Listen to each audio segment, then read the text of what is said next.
SSLC pass out ആയിട്ട് 2002 വരെയുള്ള കാലഘട്ടത്തില് കളമശ്ശേരി സെന്റ് പോൾസ് കോളേജിലും കളമശ്ശേരി പോളിടെക്നിക്കിലും ഒരു വിദ്യാർത്ഥി സംഘടനയുടെ യൂണിറ്റ് ഭാരവാഹിയും യൂണിയൻ ഭാരവാഹിയായിട്ട് പ്രവർത്തിച്ചിരുന്ന ആളാണ്. സ്വാഭാവികമായിട്ടും വിദ്യാർത്ഥി സംഘടനകളിലൊക്കെ തീവ്രമായ സംഘടന രംഗങ്ങളിൽ മുമ്പിലും പുറകിലും ഒക്കെ ആയിട്ട് നിന്ന് കാണാനും കൊള്ളാനും ഒക്കെ ഭാഗ്യം സിദ്ധിച്ചിട്ടുള്ള ഒരാളാണ്. പക്ഷെ അന്ന് SFIയുടെ യൂണിറ്റ് സെക്രട്ടറി ആയിരുന്ന ആള് ഇന്ന് യൂത്ത് കോൺഗ്രസിന്റെ ജില്ലാ സെക്രട്ടറിയാണ്. അന്ന് യൂത്ത് കോൺഗ്രസിന്റെ KSUവിന്റെ പ്രവർത്തകരായിരുന്ന ആൾക്കാര് ഇന്ന് SFIയുടെ ഭാരവാഹികളാണ്. സ്വാഭാവികമായിട്ടും ഏത് പ്രതിസന്ധി ഘട്ടത്തിലും ഏത് പ്രയാസത്തിലും ഞാൻ പറഞ്ഞില്ല, ഞാൻ ഒരു രാഷ്ട്രീയവാദം ഉന്നയിക്കുന്നൊന്നുമല്ല. വിദ്യാർത്ഥി സംഘടനകളുണ്ടാവട്ടെ, അല്ലെങ്കിൽ ഏത് സ്വാതന്ത്ര്യ സമരങ്ങളും ഏത് വിപ്ലവങ്ങളും കലാലയങ്ങളിൽ നിന്ന് ഉദയം ചെയ്തതും കലാലയങ്ങൾ വളർന്നതുമാണെന്ന് തന്നെ വിശ്വസിക്കാനാണ് എനിക്കിഷ്ടം. അങ്ങനെ തന്നെയാണ് സത്യം.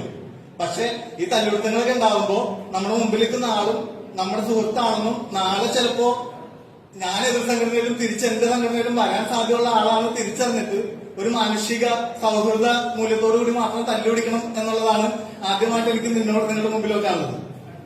രണ്ടാമത്തെ കാര്യം ഈ റാഗിങ് എന്നുള്ള സംഭവമാണ്.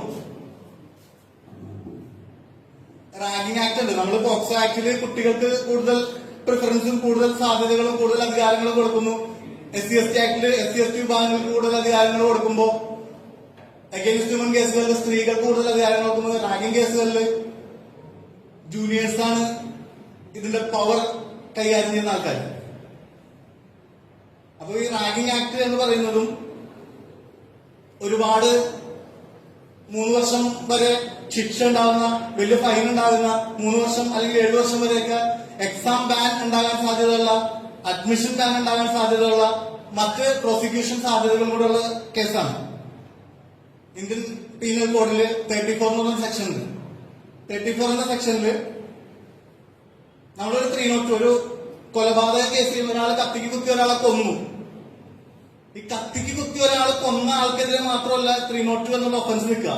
ഈ കത്തി വാങ്ങിക്കൊടുത്ത ആള്, ഇയാളെ ഇവിടെ കൊണ്ടുവന്നു കൊടുത്ത ആള്, ഒരു പൊതു ലക്ഷ്യപ്രാപ്തിക്കായിട്ട് പ്രവർത്തിച്ച ഈ കൂട്ടായ്മയിലെ എല്ലാ അംഗങ്ങൾക്കും 302 എന്ന ഒഫൻസ് തന്നെ നിൽക്കും.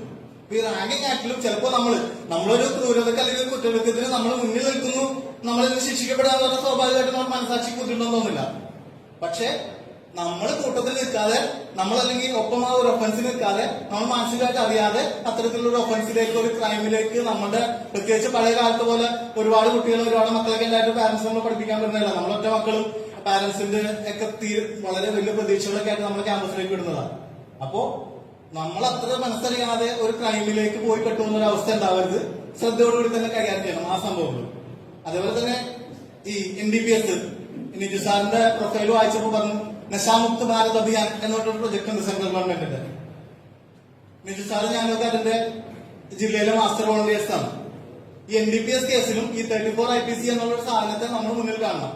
നമ്മള് ഒരു ലഹരി ഉപയോഗിക്കുക, നമുക്ക് എല്ലാവർക്കും അറിയാം, നമ്മുടെ നാട്ടിലൊരു ഏറ്റവും വലിയ വിപത്തായിട്ട് മുന്നിൽ വന്ന് നിൽക്കുന്ന ഒരു സാധനമാണ് ലഹരിയുടെ ഒരു പ്രശ്നം. നമ്മൾ ലഹരി ഉപയോഗിക്കുക അല്ലെങ്കിൽ അതിന്റെ കാര്യങ്ങൾ ചെയ്തു നമ്മളതില് പ്രതിയായോ വ്യക്തിമായോ മുന്നിലേക്ക് പറഞ്ഞാൽ നമ്മുടെ മനസാക്ഷിക്ക് ബുദ്ധിമുട്ടൊന്നും തോന്നില്ല. പക്ഷെ ഇതിന്റെ ഒരു സാധ്യത എന്ന് പറഞ്ഞാൽ നമ്മളുടെ ഗൂഗിൾ പേ ട്രാൻസാക്ഷൻസ്, നമ്മളുടെ ചാറ്റുകൾ, നമ്മളുടെ ടെലിഗ്രാം അക്കൗണ്ടുകൾ, നമ്മുടെ വാഹനം ഒരു ലഹരിയുടെ പരിപാടിക്ക് വേണ്ടി ഉപയോഗിക്കാൻ നമ്മുടെ സുഹൃത്ത്, ലഹരി ഉപയോഗിക്കുന്ന ഒരു സുഹൃത്ത് കൊണ്ടുപോയി, അല്ലെങ്കിൽ നമ്മൾ ലഹരി ഉപയോഗിക്കുന്ന, ലഹരി കൈവശം വെക്കുന്ന ഒരാളുടെ കൂടെ നിന്ന്, അത്തരത്തിലുള്ള സാധ്യതയിലും നമ്മൾ ലഹരി കേസുകളിൽ പ്രതിയായി പോകാനുള്ള ഒരു സാധ്യതയുണ്ട് നിലവിലെ സാഹചര്യത്തിൽ. വളരെ ശ്രദ്ധയോടുകൂടി കൈകാര്യം ചെയ്യേണ്ട ഒരു കാര്യമാണ്. നിങ്ങൾ എല്ലാവരും മനസ്സിൽ വെക്കുമെന്ന് ഞാൻ വിശ്വസിക്കുന്നു. MN വിജയൻ സാറിന്റെ വരികളുണ്ട്, കറക്റ്റായിട്ട് വാക്കുകളും ഞാൻ ഓർക്കുന്നില്ല. നമ്മളെ ഒരു